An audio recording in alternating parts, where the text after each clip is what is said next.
This is Hidden Killers Week in Review. A look back at the most prolific stories of the week. You're listening to the Hidden Killers podcast with Tony Brueski. Featuring attorney, guest, and former felony prosecutor Eric Faddis. Trial of Donna Adelson coming up later this year. We've recently learned that the hitman is going to be testifying against her. No shock to any of that.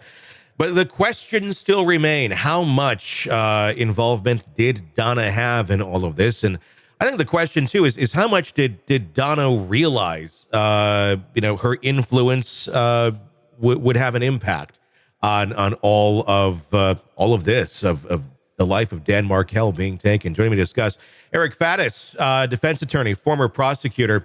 We're getting closer and closer on this. What's your take on this case as we're inching towards the trial date? You know, this case has been a saga, and it's really made up of multiple cases. We've had a lot of the other actors tried and convicted. Mm-hmm. And so now we're sort of going up the chain. And how far attenuated are we going to get? I think defense is probably going to say, hey, this was just a mother who was trying to be protective and loving and didn't do anything criminal. And there's going to come a point where it's so attenuated that we're past the point of criminality. Is Donna free in that sense? We'll have to see.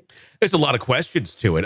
Exactly what did she know? When did she do it? What did she order?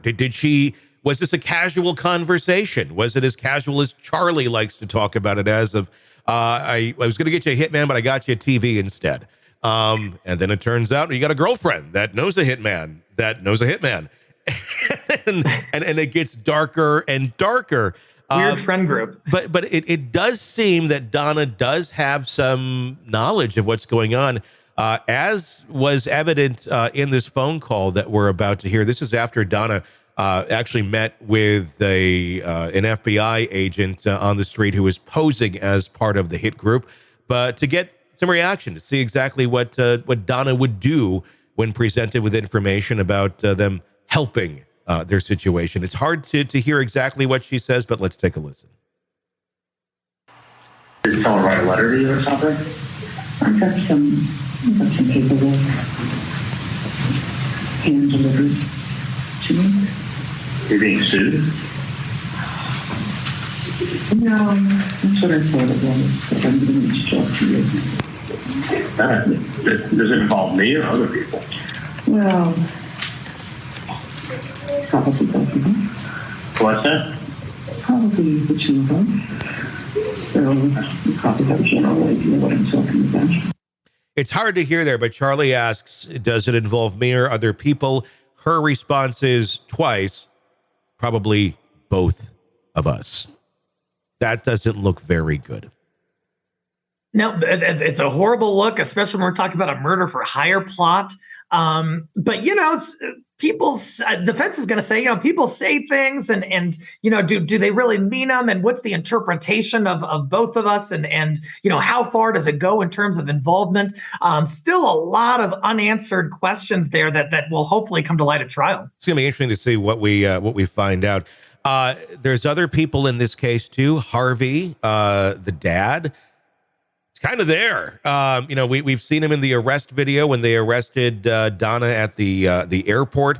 I guess the question is why Harvey? Why has Harvey not seen any charges in this yet?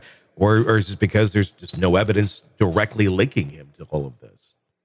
I mean, according to the government, this was by all accounts a family affair, mm-hmm. right? You had all of the Adelsons, so many of them involved in this hit, and some have been convicted. And so, was the dad just completely oblivious, watching golf and drinking a beer while the family was plotting a murder? It seems implausible. It does, but I could see it.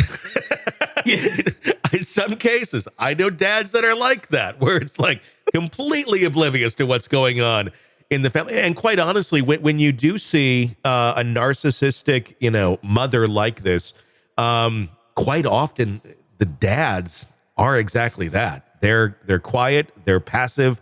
They just kind of, I've talked to psychologists about this, and this is what the typical dynamic is. So it actually is more plausible, I think, than we may think. Yeah, that's an interesting point. Just with when you look at Donna Adelson's personality and her protectiveness and alleged involvement in this case, I could see her being kind of the not wearing the pants in the relationship, but having some control and some influence over the husband. I think wearing the pantsuit, wearing the jacket, wearing the everything. I think everything's in control of Donna. And Harvey's just like, okay, I'm gonna get another beer. I don't know. That's just kind of how it feels. Let's talk about Wendy Adelson, who has not been charged with anything. And normally, in cases like this, where a spouse or an ex dies, or murdered, the first person that goes down is the former spouse, if that family had anything to do with it. But in this case, Charlie went down. Donna's going down. But Wendy just kind of seems to be in this weird enmeshed relationship with her family where they're looking out for her. But does she know anything? Or does she just kind of know her family and what they're capable of? Want more of the podcast without the ads? Then hit subscribe to the True Crime Today Premium Plus channel on Apple Podcasts. Try it now for 3 days, absolutely free. You'll get access to all of our extended advance ad-free episodes instantly. So you can binge without the break. True Crime Today Premium Plus. Search and subscribe now on Apple Podcasts.